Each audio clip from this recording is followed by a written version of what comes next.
So today we're shooting the video for my business course, which I'm very excited about. I wrote it in lockdown. Well, lockdown has been challenging. The actual lockdown, I believe, is less challenging than the challenge we're going to be facing ahead now when furlough ends and people become redundant.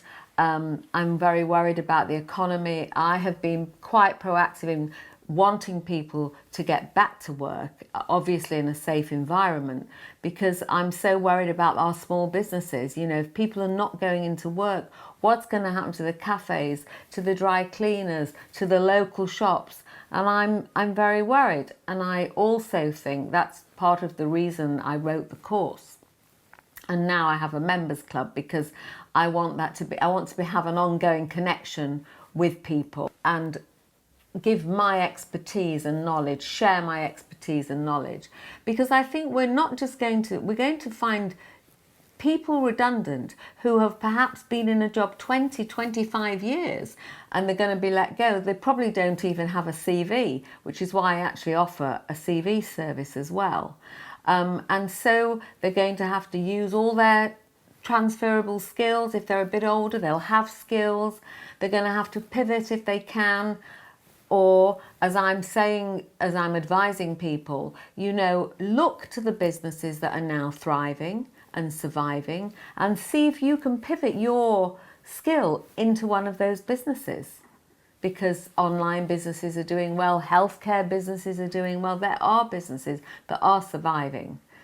And it's going to be a challenging time for people. So I really, really hope that my course and my club can help people. I think it's time for me to give back. Well, I think being your own boss, you make your own decisions. You have the power to grow your business. I've always been my own boss. I have never worked for anyone, so I don't quite know what it's like. But I think working for me has been quite good for my staff. I'm not quite the queen of mean you see on The Apprentice. But I am demanding, I do demand, and that's why I put the importance on team building and relationships, because I think that's so important in a business. And what I think is important, and what I've tried to do in my business, is that I have team built, and I have made my staff feel part of my business, not just a worker, but part of that business. And I believe in reward. If we are doing well, then the staff and your team needs to do well. So they've got goals, they've got things to achieve. I like people with ambition and drive. And I did a podcast for the ITVN News the other day, and they were asking me, how do you prep for an interview? How should I advise someone to prep for a job interview? And I said, well, firstly, research the job that you're going for. So you're going in there with a bit of confidence. And sometimes, if you can, research the interviewer. That's not always possible. Always be honest. And if you don't know something, say, I don't know it, but I want to learn it. Show willingness and show ambition. Don't be the first question is, how many weeks holiday pay do I get? What's the commission structure? What's the bonus structure? How do I grow in this company? Those are the things that people want to hear. And obviously, have a good business plan and a good idea, but really research that job that you're going after and tailor your skills for that job. So make them fit. So you really give yourself the best chance. Be yourself, be honest, but show you're eager and show you're ambitious. And I think you'll get the job. My tips. One of the things that I am advocating at this point, and that's another reason why I think people can buy my course and join my club, because I think job security, I have questions that people say, you know, I've been made redundant, should I look for another job, or I've got a business idea? So I would say the following: job security has probably never been worse than it is now. People just don't know how secure their job is because we just don't know the economy and we just don't know the businesses. So what I would say is, for people that need a steady income, get your job, but on the side, see if you can build a little business. Like I referred to in my course, the photographer who in lockdown couldn't work, so he decided to make jigsaw puzzles. He had photographs. People were doing jigsaw puzzles. He now has a thriving big jigsaw puzzle business. He's not going to close that, but he's still being a photographer. So I think you've got to work hard. You've got to graft, you know. There's no easy route. I've worked really hard all my life. But if you're in that position and you've got an idea, well, do your day job and try and start your own business on the side, and maybe that will grow eventually. Probably it will grow. That's the way to do it if you feel insecure, because there's never been a better time to start your own business than now, simply because job security is not security anymore. We're going to see executives that have been in companies 15 years, 20 years, I'm not talking about 30 years, probably 45, 50-year-old people coming out of being made redundant, and they're going to want to look for other businesses and other jobs. And I also, when I was on Your Money and Your Life on BBC, I was actually doing the programme on CVs, critiquing CVs and suggesting, because I always say a CV should be short. I don't like long CVs and I don't like long business plans. Get your points in early, make it strong, and also with a CV, the way you set it out. Very important. I like bullet points. I like to read it. I like it to be clear and simple. As I was doing the show, they dropped in a question for me. So it is a live show, but 1 hour before you have a bit of a rehearsal. And they dropped in this question and they said, a lady, Susan Harris, her name was, she's 62 and she'd been made redundant, and what should she do? And I immediately said the following: you're 62, the first thing you should do is own your age and be proud of your age. And because you're 62, you've got experience. You've probably experienced challenging times through your work life and maybe your personal life.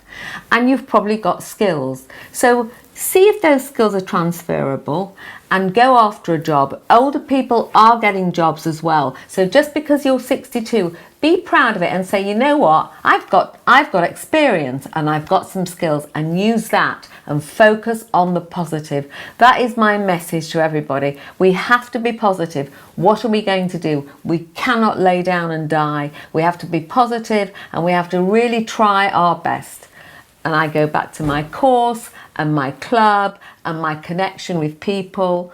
My journey's been long. I've made mistakes, but what I say to young people and what I say in my talks, you know, today's mistake will lay the foundation for tomorrow's success. And I have one more message, and this is a question I'm asked a lot, and it's about mums. So I started my business life when mums and women were not at the forefront of business. And most mums, I was on a plane to Hong Kong when other mothers were picking their kids up from school.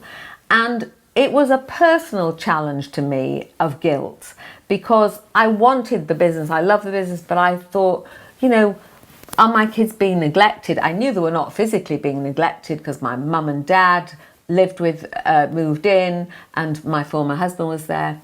But I wondered what effect it would have on my kids. But you know, my kids grew up, they're grown up, and they've been so proud of me. And my work laid the foundations for their future. So I say to all mums today, do not worry. If you give your kids quality love, doesn't have to be every day, all the time quantity. If you give them quality love and the right values, they will grow up fine, and you can build and run your business and don't feel guilty. So the Linda Plant Academy was formed because I had an idea to write the course, and then during lockdown, that's what I did. I wrote the course. I decided from writing the course, I thought, well, people are going to need CVs, critiquing. And the very thing happened that I went on the show and I did have to critique some CVs, and it made a big difference, because small changes can make a big difference. And then I decided that if someone does want to have their business plan critiqued by me, it's quite expensive, but I thought, well, I will do it, because that's what I do on The Apprentice. And I see 5 different businesses every year, 5 different business plans. And so I decided not to have an academy, which is a forum where people could buy my course. They could also have feedback. I will give personal feedback on their ideas. I can critique their business plan and their CV. And then I decided to start the Members Club, because what I realise and what I love the best is personal connection. I think that through my long journey, I can inspire people. I can inspire people because I don't have a single qualification. I left school. I went from a market stall and took a business to the stock market and many more things. Even running a gay club, which I did an interview for Gaydio last week. That just happened by the by. So the Members Club is a continual connection with me, and it's starting for founder members at £20 a month, and I will do a Zoom talk every month on a different business topic. It'll be a forum where all the members can meet and discuss, and the members can get a chance to write their business questions into me. I'm going to have guest speakers. There's lots of things planned, and hopefully when one day we can get back to personal meetings, then I'm going to do some workshops.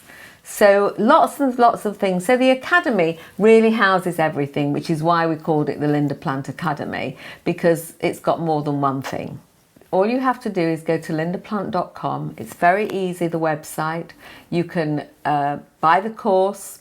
You can join the waiting list for the membership, which is opening very shortly now. And what's going to happen is we're going to take so many members at £20 a month. We'll then close that list, and then a new waiting list will open up, and that won't be £20 a month. But if you're a founder member, you'll pay £20 a month forever. For as long as I'm alive and doing the club. So I think that's exciting. And as I say, you know, it allows me to connect with people and people to connect with me. And that's what I like. It's absolutely worldwide. I did become, so just after I did The Apprentice, I was approached by Forward Ladies, which is a charitable foundation that belongs to HSBC, and it really promotes young entrepreneurs. And they're not young, they're all ages. And they contacted me and said, would I give a talk to 250 women? And I went, oh my God, I'd never given a talk to one. But then I'd never been on television either when Alan Sugar called me and said, do I want to audition for The Apprentice? So I thought, you know what, I'm going to have a go. And I stood up in front of these 250 women and I thought, well, what am I going to talk about? I'm going to talk about my business journey. It's a long journey and it has been more than interesting. And obviously it was a very big success. And I think part of even my course, part of what I try to be authentic. I always say I haven't got any qualifications. I'm not educated. Like my children who went to university, but I am authentic and I can bring my own authenticity to people, and I think people like to receive that. And I'm now on the panel of Forward Ladies judging those entrepreneurial businesses, and there's some amazing women around, and believe me, there are women of every age. It's not just young women, and that's what my course is for, and that's what my club is for. And it's not just for women, it's for men as well, because I've got lots of boys who are fans of The Apprentice who come running up to me in Heathrow Airport and say, can I have a picture with you? So I would say it has always been a man's world, and it always will be a man's world. Of that there is never any doubt for me. But as a woman in the early years, it was a combination. I worked in the Far East and I went to places like Korea where women were really second-class citizens. I mean, a woman couldn't even work after she was married. And along came me, and they'd never had to negotiate with a woman. And I was sitting across a table negotiating, and it probably was a great grounding for learning my negotiating skills. So it was tough, but then on the other hand, it didn't really work with the Koreans. But as a woman, sometimes you can use your feminine charms to, you know, get a bit more of what you want. And as I say in the course, when you're negotiating, I never look my opposition as an enemy. It's business, and I think you're always better to be on a nice footing with someone rather than I don't believe in being a hostile. You know, hostility doesn't get you anywhere. So I had learned very well how to negotiate, and that has stood me in great stead my whole life. That and relationships, because when you have a trading business like I had, you have to have relationships with your supply base, which is very important, but you also have to have relationships with your customers. And I know we're in challenging times now, but I have lived through 3 very challenging times. I started my business, and then there was a 3-day week where we only had electricity 3 days a week. I mean, it was unimaginable how to run that business. And then in the 80s, when I was buying millions and millions of dollars worth of business, the dollar and pound fluctuated, and the pound went to 108, and I had to fly to the Far East, and I had to negotiate with my suppliers to support me, because I knew I couldn't put my prices up 30%. I'd have no business. So I had to have support from my suppliers and support from the customers, building relationships. And then in 2008, when the banks and the mortgage companies went broke, I had a lot of property. And I went to the banks, and I was honest, because I think that's what you have to be. And I said, look, you know, I wasn't the only one, but the banks gave us time to get through and to sell all the property at the right price, which is what we did. And again, it was about my relationships. Relationships is so important, and that's why I have focused quite strongly on team building and on relationships, because it's so important, negotiating. And those are not just business lessons, they're actually life lessons.